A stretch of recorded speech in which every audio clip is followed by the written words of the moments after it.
We were cursed. Okay, so you should be coming from part 7 of the series. These videos are a part of a docu-series and should be watched from the beginning in order if you're going to understand what is being presented. So please, if you have not watched parts 1 through 7, please stop this video and start back from video 1 and watch them consecutively for true context. Okay, well, like I have been saying through parts 1 through 7, we are not black people. But you now have enough information to know who you are. You are not a black person. You are a descendant from the house of Israel and Judah, and your heritage has been stripped from you. After part 7, you should now also understand why this was able to happen.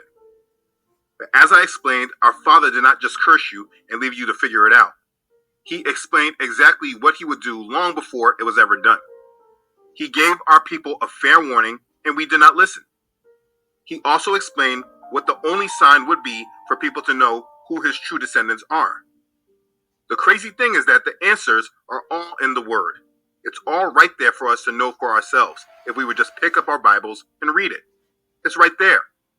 I want to make sure you understand this as clear as can be, so I have illustrated this important chapter so that you can clearly understand and see what he has said and why. This is Deuteronomy chapter 28. The blessings.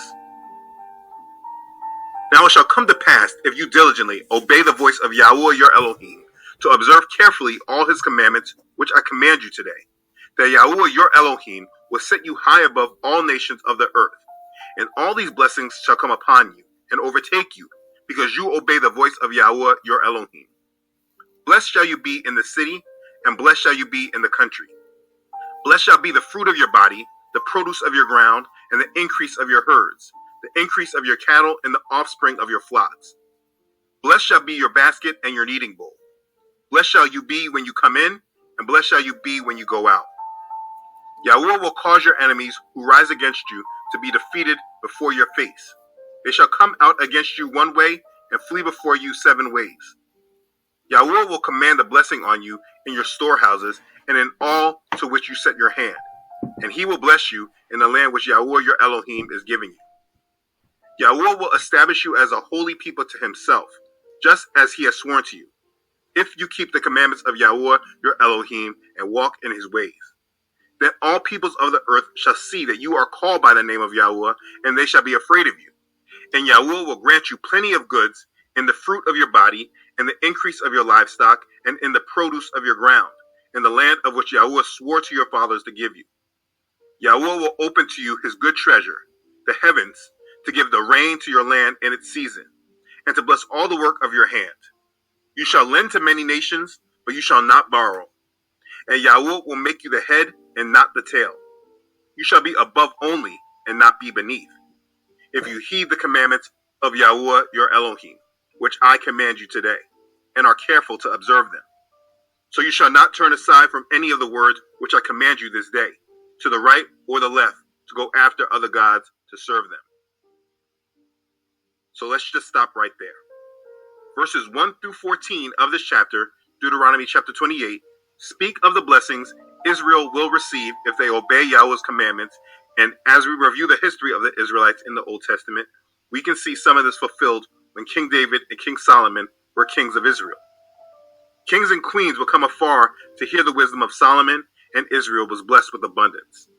King David led Israel in righteousness, and they were blessed and highly favored because of this. You see, Yahweh desires to bless us, but it requires our obedience. Now, according to the scriptures, the obedience of Israel, it was not long-lived, and Israel disobeyed Yahweh. Now, let me say this. In part 6, I have explained who we are by understanding history. In part 7, by going through why our oppression was able to happen to us through understanding the scriptures. But there is truly only one way of understanding who Israel is today. Everyone has opinions on this subject, and this subject can be highly controversial for obvious reasons. But the overall truth of it is that this is a biblical topic, and if we're to truly understand who Israel is, we must look at it biblically first. And so though I have explained who you are by reversing through history, the only true way of looking at this is by the only sign that our Father has said he will use to show who we are. The culture of Israel is not by paintings and images. They were not allowed to do this according to their Torah. The culture definitely is not going to be found through DNA science. You see, I reject DNA science for a simple reason that it seems everyone that believes in it simply chooses to ignore. Now, understand, I don't mind using it for matching parents of family because you know what it is that they're comparing it to. I don't disagree with that. The problem I have with them using it for history is the question of who is it that these people are being used to compare it to? Who is the reference point for their DNA? Like, these are the same ones that later on will be using the Shroud of Turin to justify who the Antichrist is. I do not believe them, nor their history. So I definitely don't trust their DNA claims unless they can show me who it is that they're using as a reference point for comparison. And there's just too many falsehoods that are up with that. That's why I reject when people talk about DNA. The truth is that anyone reviewing this about who Israel is must review this biblically.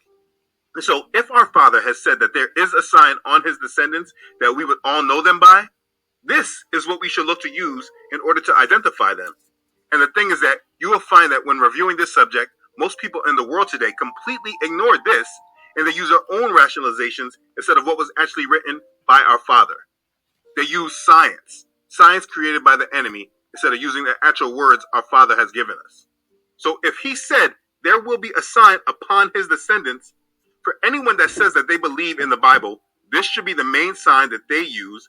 And then after that, the other evidence, like the history I gave earlier, that evidence then can be applied to validate or support it or not. So I'm looking at it biblically. What did the Most High say? It's right in this chapter. It's in verses 45 and 46. They say, "Moreover, all these curses shall come upon you and pursue and overtake you until you are destroyed, because you did not obey the voice of Yahuwah your Elohim to keep his commandments and his statutes, which he commanded you. And they shall be upon you for a sign and a wonder, and on your descendants forever." Deuteronomy chapter 28, verses 45 and 46. You see, the curses will be on the descendants of Israel forever as a sign and a wonder.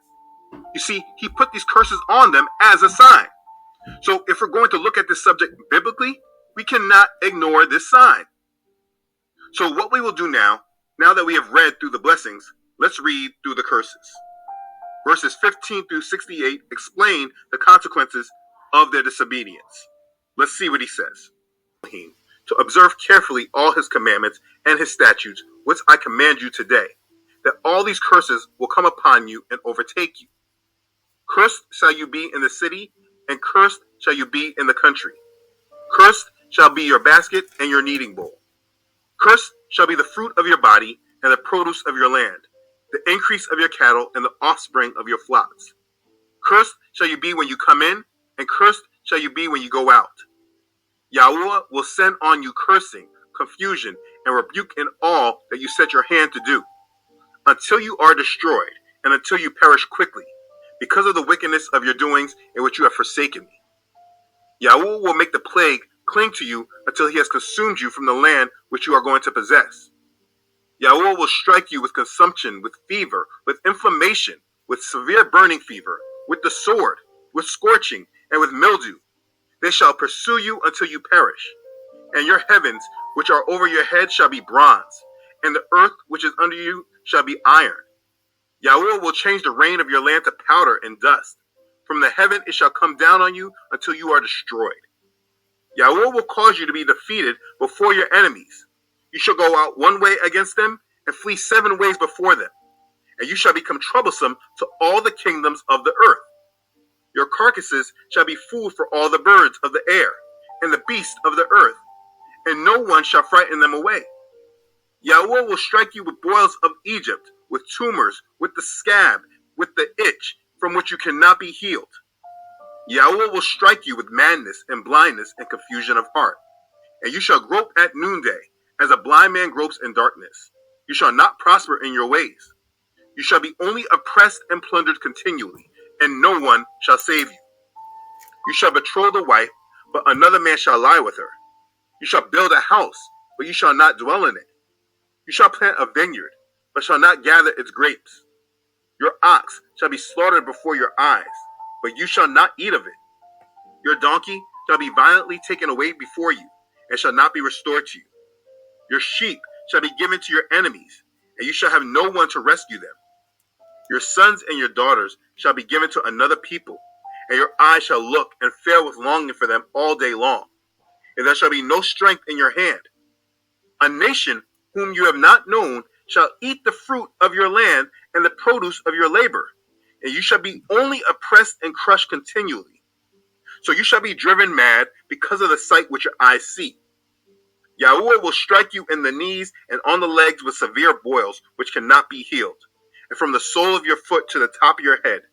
Yahuwah will bring you and the king whom you set over you to a nation which neither you nor your fathers have known, and there you shall serve other gods, wood and stone.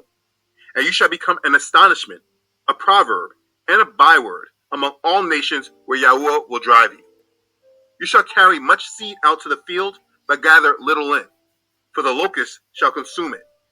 You shall plant vineyards and tend them, but you shall neither drink of the wine nor gather the grapes, for the worm shall eat them. You shall have olive trees throughout all your territory, but you shall not anoint yourself with the oil, for your olive shall drop off. You shall beget sons and daughters, but they shall not be yours, for they shall go into captivity. Locusts shall consume all your trees and the produce of your land. The alien who is among you shall rise higher and higher above you, and you shall come down lower and lower. He shall lend to you, but you shall not lend to him. He shall be the head, and you shall be the tail. Moreover, all these curses shall come upon you and pursue and overtake you until you are destroyed, because you did not obey the voice of Yahuwah your Elohim to keep his commandments and his statutes which he commanded you. And they shall be upon you for a sign and a wonder, and on your descendants forever, because you did not serve Yahuwah your Elohim with joy and gladness of heart, for the abundance of everything. Therefore you shall serve your enemies, whom Yahuwah will send against you in hunger, in thirst, in nakedness, and in need of everything. And he will put a yoke of iron on your neck until he has destroyed you. Yahuwah will bring a nation against you from afar, from the ends of the earth, as swift as the eagle flies, a nation whose language you will not understand, a nation of fierce countenance, which does not respect the elderly, nor show favor to the young. And they shall eat the increase of your livestock and the produce of your land, until you are destroyed. They shall not leave you grain, or new wine, or oil, or the increase of your cattle, or the offspring of your flocks, until they have destroyed you. They shall besiege you at all your gates, until your high and fortified walls, in which you trust, come down throughout all your land. And they shall besiege you at all your gates throughout all your land, which Yahuwah your Elohim has given you. You shall eat the fruit of your own body, the flesh of your sons and your daughters, whom Yahuwah your Elohim has given you, in the siege and desperate straits in which your enemy shall distress you. The sensitive and very refined man among you will be hostile towards his brother, toward the wife of his bosom, and toward the rest of his children whom he leaves behind, so that he will not give any of them the flesh of his children whom he will eat, because he has nothing left in the siege and desperate straits in which your enemy shall distress you at all your gates.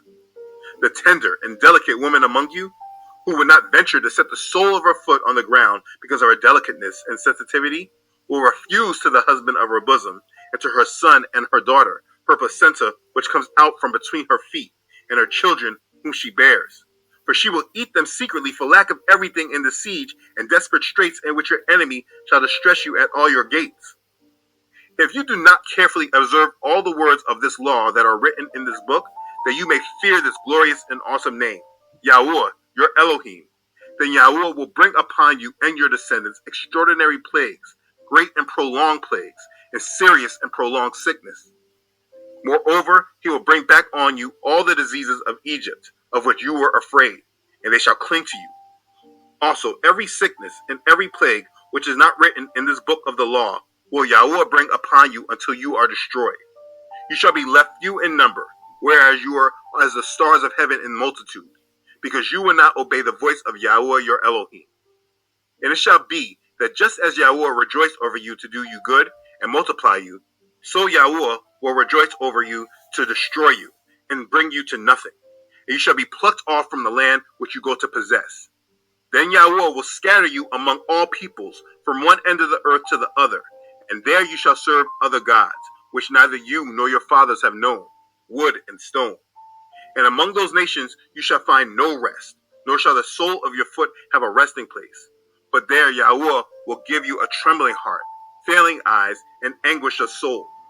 Your life shall hang in doubt before you. You shall fear day and night, and have no assurance of life.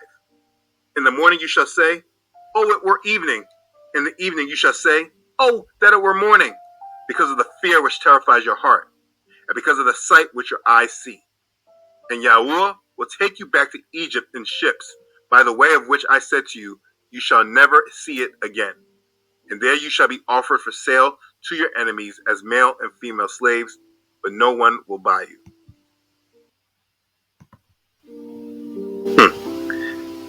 It was really challenging to illustrate all these curses that were promised to Israel. Like I said before I read them, the first way of gaining some clarity on who Israel is today is by examining these curses and asking yourself throughout history, who has received these curses? For me, this became quite clear, and it answered a lot of questions for me that I've had since I was a child. The children of Israel were given these curses because of their disobedience, and this chapter clearly explains those curses. The most important thing to understand is that this is not just a promise of one bad circumstance or one bad event, and things will get better later. These curses are not lifted from Israel, so even in this modern time, the Israelites still should suffer from the circumstances of these curses. He said that they shall be upon you for a sign and a wonder, and on your descendants forever. They will never be the head, and they will always be the tail, always a borrower and never the lender, worshiping false gods that they did not know. The goal of this video was not to press my views upon you, but to let the word have its day. These scriptures need to be brought out and placed into our understanding. You cannot talk about Israel and not understand Deuteronomy chapter 28. And if you're saying that a group of people are Israelites, then you must understand that these curses must apply to them. A big question in the world today is, what happened to the Israelites after they crucified their Messiah, Yahusha? If you believe the word of Yah, then you know that these curses are what happened to them. And once this understanding is gained, then more knowledge can be applied to it. Here are some specific verses of the curses.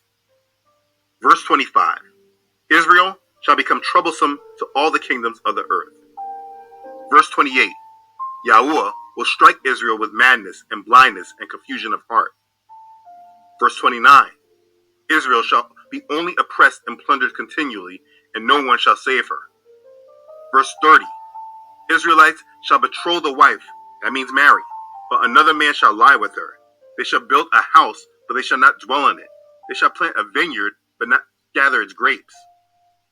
Verse 32, Israel's sons and daughters shall be given to another people, and their eyes shall look and fail with longing for them all day long, and there shall be no strength in their hand.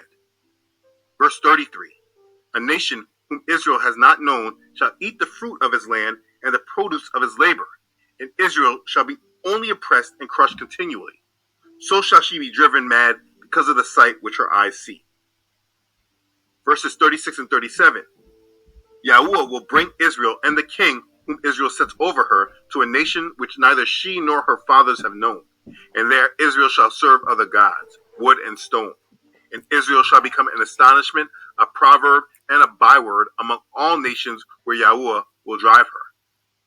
Verses 43 and 44, this alien, that means stranger, who is among Israel, shall rise higher and higher above her, and Israel shall come down lower and lower. He shall lend to Israel, but Israel shall not lend to him. He shall be the head, and Israel shall be the tail. Verse 48, therefore Israel shall serve their enemies, whom Yahweh will send against them in hunger, in thirst, in nakedness, and in need of everything. And he will put a yoke of iron on Israel's neck until he has destroyed them.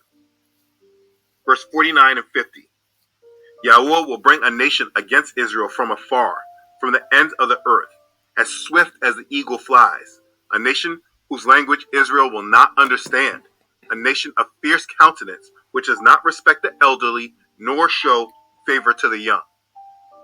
Verse 64, Yahweh will scatter Israel among all peoples from one end of the earth to the other, And there Israel shall serve other gods, which neither them nor their fathers have known, wood and stone. Verse 66. Israel's life shall hang in doubt before them. They shall fear day and night and have no assurance of life. Verse 68. Yahuwah will take Israel back to Egypt in ships, by the way of which I said to you, you shall never see it again. And what I want to do right now is cover the last part, this verse 68. Because you know what? Through all these undeniable scriptures, people will read through all of them and use the last line of verse 68 incorrectly and then use it to negate and reject all the other evidence that is so clear about our plight.